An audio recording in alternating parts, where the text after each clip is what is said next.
अस्सलाम वालेकुम नाजरीन। अल्हम्दुलिल्लाह आज मैंने कोरोना से बचाव के लिए फाइज़र वालों की दूसरी वैक्सीन लगवाई है। मैं अपना एक्सपीरियंस आपके साथ शेयर करता चलूँ।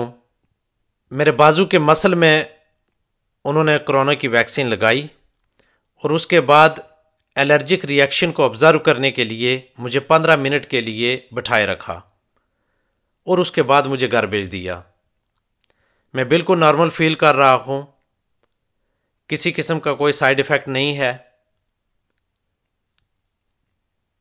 मेरा गोसिया टीवी यूके देखने वालों के लिए यह पैगाम है कि अगर आपको कोरोना की वैक्सीन ऑफ़र की जाती है तो अपनी बारी पर ज़रूर लगवाएं। यही वाहिद हाल है जिसकी वजह से हम अपने आप को, अपने प्यारों को इस ख़तरनाक बीमारी से महफूज रख सकते हैं। दुआ है कि अल्लाह ताला हम सब को इस कोरोना जैसी ख़तरनाक बीमारी से महफूज रखे।